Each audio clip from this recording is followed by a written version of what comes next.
मुंगेर में साई चंदन कुमार की पत्नी मधु कुमारी की संदिग्ध मौत ने कई सवाल खड़े कर दिए हैं। जानकारी के मुताबिक चंदन कुमार 3 माह पहले ही बरियारपुर थाना से स्थानांतरित होकर सफिया सराय थाना में पदस्थापित हुए थे और थाना के पास किराए के मकान में रहते थे। 3 दिन पहले ही मधु मायके से लौटी थी। बताया जा रहा है कि 11 अप्रैल को पति पत्नी के बीच विवाद हुआ था, जो बाद में शांत हो गया। शाम को दोनों बाजार जाने की तैयारी में थे, तभी चंदन के बाथरूम में जाने के दौरान मधु ने उनके सर्विस पिस्टल से खुद को गोली मार दी। अस्पताल ले जाने पर डॉक्टरों ने मृत घोषित कर दिया। घटना के बाद एसपी सहित वरीय अधिकारी मौके पर पहुंचे और एफएसएल टीम ने पिस्टल जब्त कर जांच शुरू कर दी है। वहीं मृतका के परिजनों ने हत्या का आरोप लगाया है। उनका कहना है कि चंदन का एक महिला पुलिसकर्मी से संबंध को लेकर विवाद होता था। फिलहाल पुलिस सब पहलू से मामले की जांच कर रही है।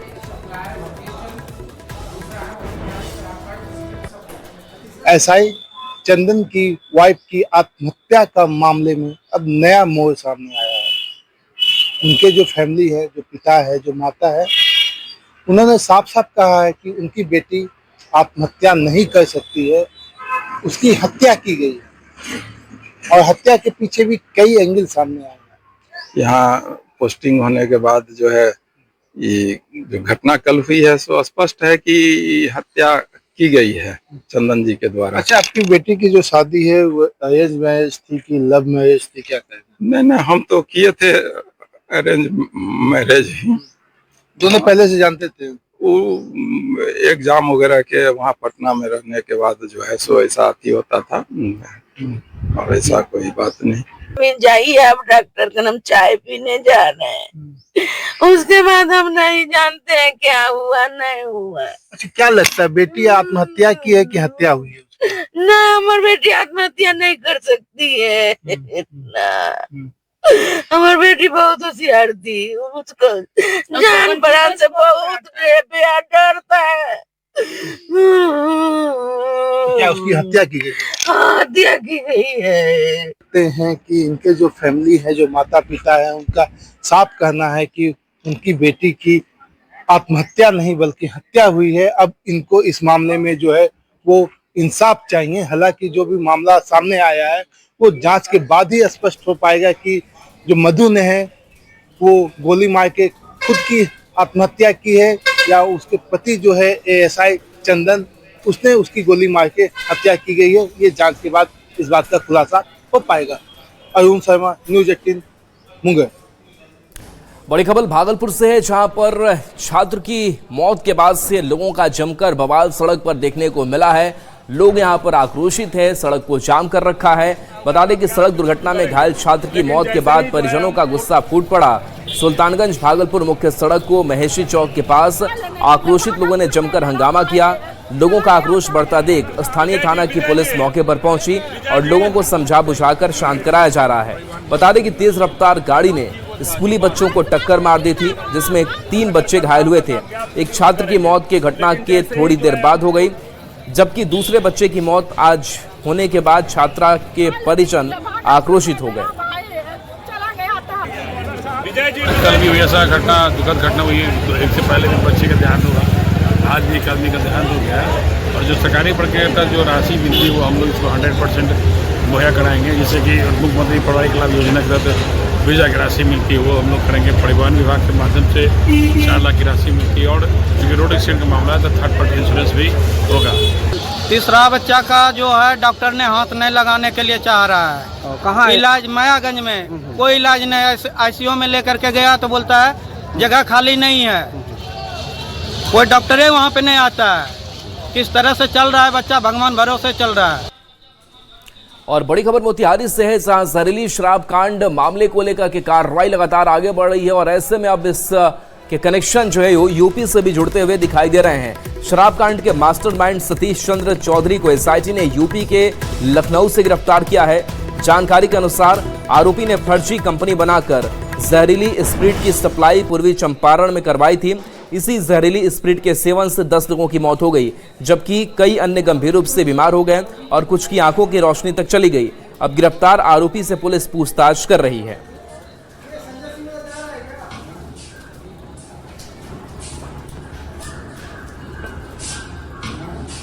तो बड़ी सफलता हाथ लगी है और इसमें SIT के द्वारा जो है स्प्रिट कंपनी का मालिक सतीश चौधरी को उत्तर प्रदेश के लखनऊ से गिरफ्तार कर लिया है और उसको गिरफ्तार कर जो है मोतिहारी लाया गया है। उससे जो है गहन पूछताछ की जा रही है और कंपनी का जो मालिक है उसने अपनी संलिप्तता स्वीकार की है और पुलिस को कई एविडेंस भी मिले हैं फाइनेंशियल ट्रांजैक्शन के। उसके पूछताछ के आधार पर जो है आगे की कार्रवाई की जाएगी। बेगूसराय के तेघरा प्रखंड के लोग इन दिनों गंगा की कटाव से परेशान हैं। खास करके किसानों को भारी नुकसान हो रहा है क्योंकि जमीनें जो है वो गंगा में समा रही है। पिछले एक महीने में सैकड़ों बीघा उपजाऊ जमीन नदी में समा चुकी है। मथुरापुर दक्षिण टोला समेत कई इलाकों में परवल, खीरा, धनिया और गेहूं की फसलें बर्बाद हो रही हैं। किसानों के अनुसार रोज करीब 20 मीटर जमीन कट रही है। कटाव की रफ्तार से लोगों में दहशत है और प्रशासन पर लापरवाही के आरोप लग रहे हैं। किसानों ने तत्काल कटाव रोधी कार्य शुरू कराने की मांग की है। हाल तो आप देख रहे हैं और हमको लगता है आपके माध्यम से पूरा दुनिया देखेगा। मथुरापुर का गरीब मजदूर किसान कर्जा लेकर के, लोन लेकर के खेती में पूंजी लगाया और यहाँ देख रहे हैं तटबंध पर जो लगा हुआ था परवल, कद्दू, झींगा, विभिन्न प्रकार का सब्जी का खेती होता है, गेहूं का खेती होता है। लगी हुई फसल जब उपज देने वाला था तब गंगा में समा गया। भादों से हल्का हल्का हो रहा था, अब एक महीना से लगभग बहुत ज्यादा हो रहा है कटाव, बहुत ज्यादा। हाँ, यहाँ से 1 किलोमीटर तक 200-250 मीटर कट गया तुरंत में। यह कटाव शुरू कहाँ से हुई है, किधर से हो रही है? बोल्डर घाट से लेके वहाँ उस बोल्डर तक एकदम कट रहा है। उधर भी हल्का हल्का कट, वहाँ तक भगवती थान तक बोल्डर बंधा हुआ है, उसमें थोड़ा बहुत पड़ा हुआ था, वो भी कट के हट रहा है। बहुत ही खतरनाक कटाव हो रहा है और डेली कट रहा है। पर डे कितना कटता होगा पर डे? हमको लगता है कि 10-20 मीटर नहीं, 10-20 लग्गा डेली कट रहा है, जो मतलब उससे किसान परेशान है। आज से 2 दिन पहले कटाव के वजह से देख लीजिए हमारे यहाँ 2 नाव चल रहा है जिस पर 4-4 ट्रैक्टर अनाज से भरा हुआ लोड होता है। वो टेलर पलट गया था हम लोगों के सामने में। अगर मथुरापुर के पास अपना नाव नहीं होता तो वह पूरा ट्रैक्टर गंगा जी में चला जाता।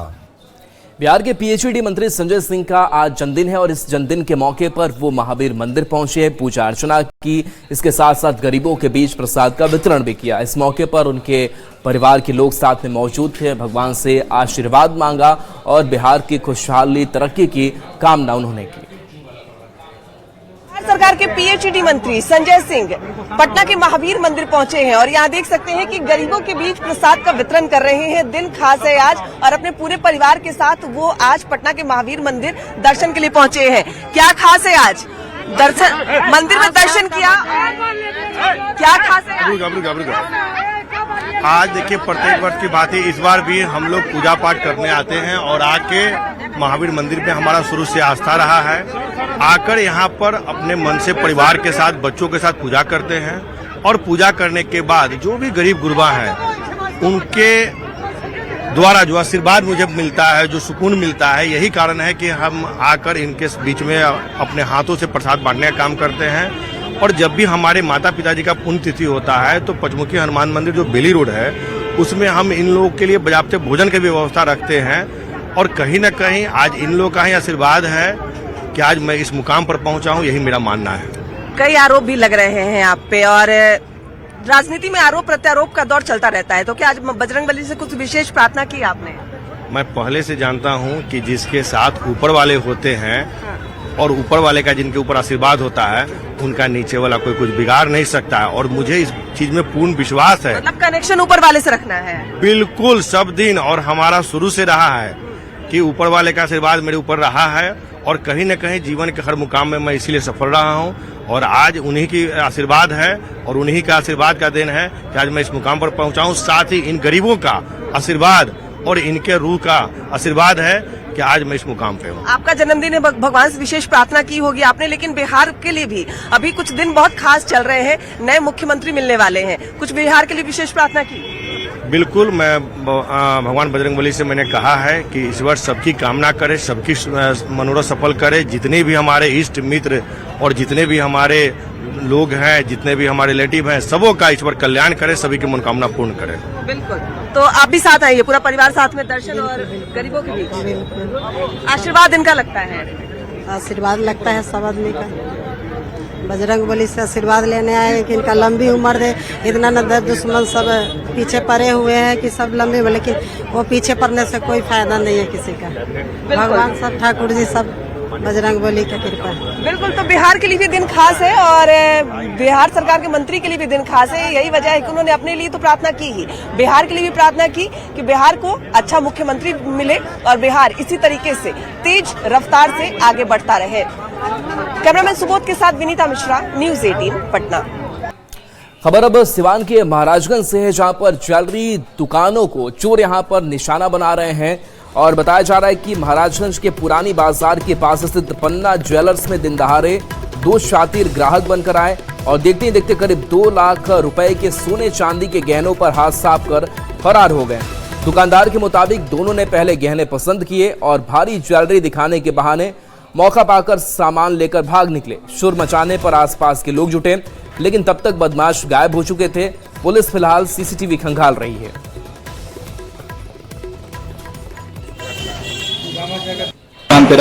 दुकान पर पापा जी बैठे हुए थे। पापा जी उतर कर दुकान पे से गए हैं पकवान पर। एक आया, टोपी पहन के आया हुआ है, मतलब युवा लड़का है, टोपी पहना हुआ है जी, शर्ट पैंट पहना हुआ है। अब बुला के लाया पिताजी को वहाँ से। अब बुला के ला के ताबीज़ मांगा है, ताबीज़ देखने के लिए बोला है। उसके बाद बोला एक कान में क्या दिखाइए, कान में क्या दिखाए हैं। उसमें से जो पैकेट था एक और भी पैकेट, 10 पैकेट, एक पैकेट निकाल लिया है। इनको बाद में पता चला कि भाई एक सामान जो पैकेट था वो बोला है दिखाने के लिए, तो पैकेट दिख ही नहीं रहा है। एक आदमी आई जो कर सकी हमें को तभी चाहिए, तो तभी हम देखो नहीं हो, तभी जो 400 में कीन के 400 रुपये दे दे रहा। अच्छे फिर बहुत कान में के बारी चाहिए, अच्छे तो देखो नहीं छोट तो बारी ना ले रहा। फिर कहते कि हमें अंगूठी चाहिए। अब हम सामान दिया के नगरत देनी हो, अच्छे हमें से पैसे निकाल रहे। पॉकेट 9 नंबर बावे में 4 नंबर के पॉकेट से निकाल रहा था, हमें हमारे टीका रहा 3 गो। पटना जू जल्द ही आकर्षक होने वाला है। एनिमल एक्सचेंज प्रोग्राम के तहत यहाँ 23 नए जानवर पहुंचेंगे। रोहतक जू और इसके साथ साथ दिल्ली जू से यहाँ पर जानवर पहुंच रहे हैं और इस जानवरों में कई खास जानवर भी होंगे, जिसमें बताया जा रहा है कि ये जानवर पहुंचने के बाद से इनका खास ख्याल रखा जाएगा। खास बात है कि पटना जू को एक सफेद बाघिन भी मिलने वाली है, जो पर्यटकों के लिए खास आकर्षण बनेगी। संभावना है कि इसी महीने ये सभी जानवर पटना जू पहुंच जाएंगे। नए जानवरों के आने से जू में घूमने वाले लोगों की संख्या भी बढ़ने की उम्मीद है। जानवरों की अदला बदली प्रक्रिया के तहत दूसरे चिड़ियाघर से पटना जू में जानवरों की लाने की प्रक्रिया शुरू कर दी गई है। पटना जू में हर दिन हजारों की संख्या में जो पर्यटक हैं वो आते हैं। खासकर छोटे छोटे बच्चे पटना जू में जानवरों को देखने आते हैं और ऐसे में अलग अलग प्रजातियों के जो जानवर हैं वो पटना जू में लाने की प्रक्रिया शुरू कर दी गई है। संजय गांधी जैविक उद्यान में जल्द ही वन्य जीव प्रेमियों के लिए आकर्षण बढ़ाने का जो काम है वो शुरू किया जा रहा है और एनिमल एक्सचेंज प्रोग्राम के तहत दिल्ली के राष्ट्रीय प्राणी उद्यान और हरियाणा के रोहतक चिड़ियाघर के साथ जानवरों की अदला बदली समझौता अंतिम रूप ले चुका है। वन्य एवं पर्यावरण विभाग से अनुमति मिलने के बाद 20 अप्रैल तक कुल 23 नए वन्य जीवों को पटना जू पहुंचने की संभावना है। वन एवं पर्यावरण विभाग से अनुमति मिलने के बाद इस प्रक्रिया को तेज कर दिया गया। इस बार सबसे बड़ा आकर्षण व्हाइट टाइगर यानी जो सफेद बाघिन है वो होगी, जिसका आगमन लंबे समय के बाद जू में नई रौनक लाएगा। इसके अलावा संघाई हिरन, सफेद कृष्ण मृग, पेलिकन और कई ऐसे दुर्लभ प्रजाति की जो जानवर है वो लाया जाएगा, जिससे पटना जू की लोकप्रियता और बढ़ेगी। ऐसे भी पटना जू में हर दिन हजारों लोग आते हैं। छुट्टियों की हम बात करें तो छुट्टियों के दिन छोटे छोटे बच्चे भी जानवरों को देखने के लिए पटना जू पहुंचते हैं। ऐसे में पटना जू और आकर्षक नजर आए। पटना जू में कई और जानवर लोगों को नजर आए। यही वजह है कि लगातार एनिमल्स एक्सचेंज प्रोग्राम के तहत जानवरों की अदला बदली होती है और इस बार 23 नए दुर्लभ और आकर्षक जो जानवर हैं, जो वन्य जीव है, उसे पटना जू लाया जाएगा और संभावना जताई जा रही है कि 20 अप्रैल तक ये प्रक्रिया पूरी कर ली जाएगी। कैमरामैन सुबोध के साथ विनीता मिश्रा, न्यूज़ 18 पटना। बिहार राज्य धार्मिक न्यास परिषद की ओर से सतुवानी को लेकर के बड़ी तैयारी की गई है। उद्देश्य यही है कि अमीर गरीब सब मिलकर एक साथ सतुवानी का पर्व मनाएं, सतुआ खाएं और बताया जा रहा है कि इसके लिए पटना के अलग अलग जगहों पर स्टॉल्स जो हैं वो लगाए गए हैं, जहां लोगों को सत्तू का शरबत और सत्तू की गोलियां मुफ्त वितरित की जाएंगी। बिहार राज्य धार्मिक न्यास परिषद ने कहा कि यह पहल सनातन संस्कृति और परंपराओं को नई पीढ़ी तक पहुंचाने के लिए की जा रही है। सनातन धर्म में सभी त्योहारों का महत्वपूर्ण स्थान होता है। सतुवानी को भी विशेष स्थान प्राप्त है। कहते हैं कि सतुवानी के दिन सत्तू दान करने से पितरों को तृप्ति मिलती है और आपके भाग्य भी जागते हैं। उस दिन सूर्य उपासना भी की जाती है और इस बार बिहार राज्य धार्मिक न्यास परिषद की तरफ से भी सतुवानी पर्व के मद्देनजर विशेष निर्देश दिए गए हैं। धार्मिक न्यास के अंतर्गत जितने भी मठ मंदिर आए हैं, उनको आग्रह हमने किया है कि सतुवानी पर्व को पूरे उल्लास और प्रसन्नता से मनाएं। और जहां तक राजधानी का सवाल है, यहाँ पर हम लोगों ने 50 स्थान तय किए हैं। 50 स्थान पर स्टॉल लगाए जाएंगे और उन स्टॉल से सत्तू का शरबत और सत्तू और गुड़ की जो गोली होती है, लड्डू होती है, उसका वितरण किया जाएगा। यह वितरण जन जागरण के लिए है। एक समय था कि सतुवानी पर्व के दिन में भोजन नहीं बनता था। हम लोग सत्तू खाकर ही हम लोग दिन का भोजन करते थे। तो वैसी परंपरा फिर सामने आ जाए और जितने भी हमारे जैसे गंगा के किनारे जो घाट हैं, जहां पर स्नान होगा, वहां पर भी सत्तू। और देखिए, अमेरिका के सिएटल शहर में स्वामी विवेकानंद की आदमकद कांस्य प्रतिमा जो है वो बनाई गई है। बेहद ही खूबसूरत है, आकर्षक है और किस तरीके से भारतीय विभूतियों को याद किया जाए उसका एक उदाहरण है। इस प्रतिमा का अनावरण सिएटल की महापौर केटी विल्सन और भारतीय महावाणिज्य दूतावास ने संयुक्त रूप से किया। महापौर ने कहा कि स्मारक शहर की समावेशी भावना को दर्शाता है और भारत अमेरिका के सांस्कृतिक संबंधों को मजबूत करता है। यह पहल भारतीय सांस्कृतिक संबंध परिषद की सांस्कृतिक कूटनीति का हिस्सा है। प्रतिमा का निर्माण मूर्तिकार नरेश कुमार कुमावत ने किया है।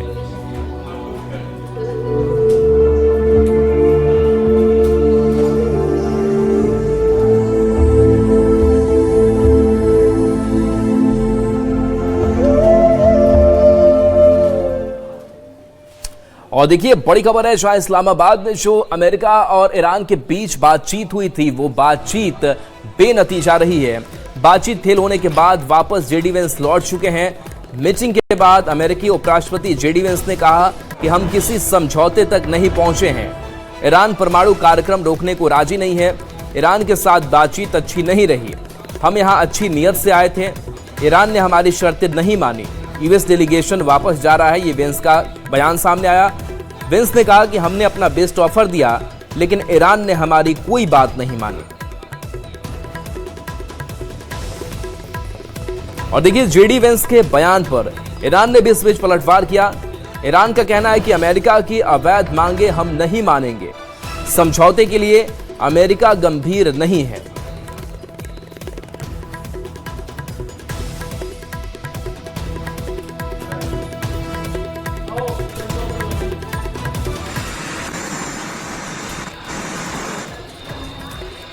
देखिए, पूरी दुनिया की नजर इस्लामाबाद पर टिकी थी।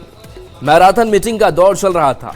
उम्मीद थी कि ईरान और अमेरिकी किसी समझौते पर पहुंचेंगे, लेकिन 21 घंटे के बातचीत बेनतीजा रही और इस्लामाबाद में मौजूद ट्रंप की टीम अमेरिका लौट रही है। हॉर्मुज स्ट्रेट पर हालात बेहद तनावपूर्ण बने हुए हैं और पारा लगातार चढ़ता जा रहा है। इस्लामाबाद में ईरान और अमेरिका के बीच चली 21 घंटे लंबी अहम बैठक किसी नतीजे के बिना खत्म हो गई। वार्ता में सबसे बड़ा विवाद हॉर्मुज स्ट्रेट को लेकर रहा, जहां ईरान पूरे नियंत्रण की मांग पर अड़ा है, जबकि अमेरिका ने ईरान की शर्तों को साफ तौर पर खारिज कर दिया है। इसी बीच जंग को लेकर इजरायली प्रधानमंत्री नेतन्याहू ने नई कसम खाई है और लड़ाई जारी रखने के संकेत दिए हैं। कूटनीति की नाकामी और सख्त बयानों के बीच पश्चिम एशिया में हालात और ज्यादा बिगड़ते नजर आ रहे हैं।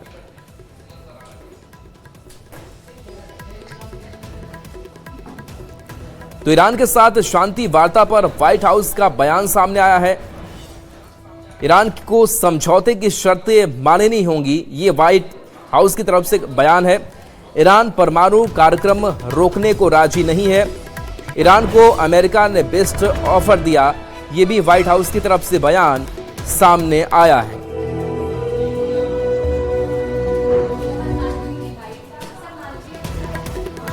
तो देखिए, ईरान के साथ शांति वार्ता पर व्हाइट हाउस का यह बयान सामने आया है। व्हाइट हाउस ने कहा है कि ईरान को समझौते की शर्तें माननी होंगी। ईरान परमाणु कार्यक्रम रोकने को राजी नहीं है। ईरान को अमेरिका ने बेस्ट ऑफर दिया, लेकिन ईरान उन शर्तों को मानने को तैयार नहीं है।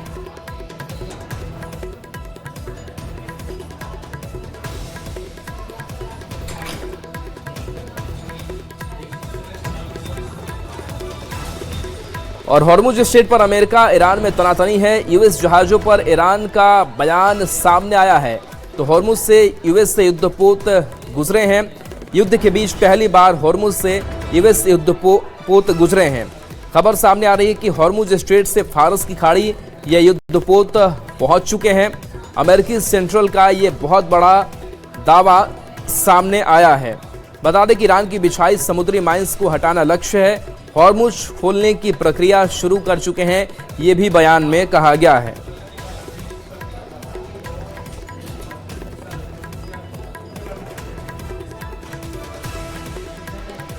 तो हॉर्मुज स्ट्रेट पर अमेरिका ईरान में तनातनी देखने को मिल रही है। यूएस जहाजों पर ईरान का सामने बयान आया है।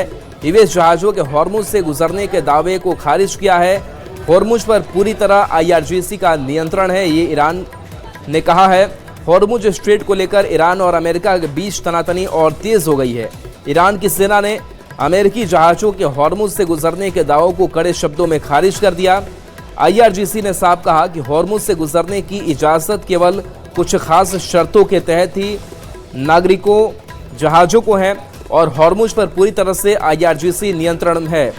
चेतावनी दी है कि अगर किसी भी सैन्य जहाज ने जबरदस्ती इस रास्ते से गुजरने की कोशिश की तो उससे सख्ती और निर्णायक तरीके से निपटा जाएगा।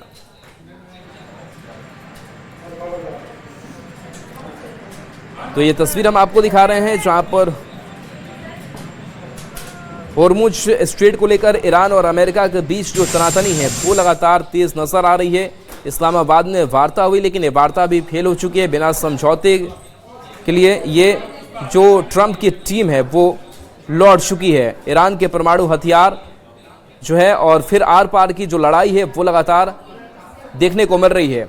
तो भले ही सीज फायर की बात कही गई, लेकिन इन सब के बीच जो शर्तें रखी गई है अमेरिका की तरफ से वो ईरान मानने को तैयार नहीं है। और ईरान का कहना है कई अवैध मांगे जो है वो अमेरिका की तरफ से रखी गई जिसे हम नहीं मान सकते हैं।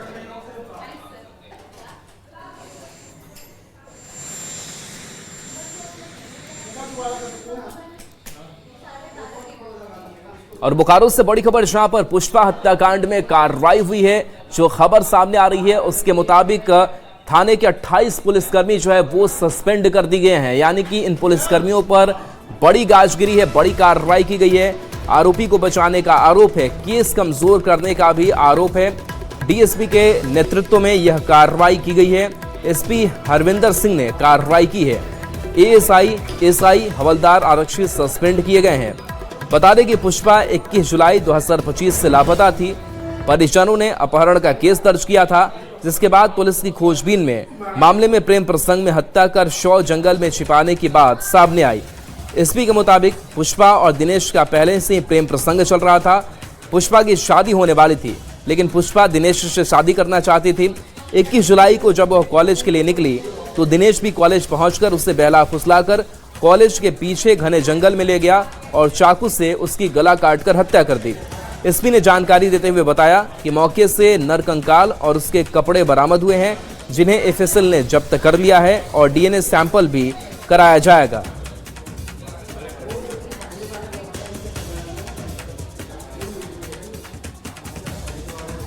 और बड़ी खबर धनबाद से है, जहां मैथन से एक मामला सामने आया जहां पर अवैध लॉटरी का कारोबार चल रहा था, जिस पर पुलिस का शिकंजा कसा है। यहां से अवैध लॉटरी जब्त की गई है। सालनपुर थाना के कल्याणेश्वरी नाका चेकपोस्ट की यह घटना है। चेकिंग अभियान के दौरान मिनी बस से भारी मात्रा में अवैध लॉटरी बरामद की गई। सघन तलाशी के दौरान बस से 9 पेटी में रखे 1108 बंडल बरामद हुए। हर बंडल में 500 लॉटरी टिकट थे। इस लॉटरी की कीमत 2,41,20,000 रुपए आंकी गई है। बताया जा रहा है कि इस लॉटरी की खेप को आसनसोल से बीरभूम जाने वाली बस में लोड करने की योजना थी। अवैध लॉटरी कारोबार के पीछे बड़े इंटरस्टेट सिंडिकेट का हाथ होने की भी बात सामने आ रही है। सूत्रों से मिली जानकारी के अनुसार लॉटरी की छपाई और संचालन मैथन और निरसा इलाके में की जा रही थी।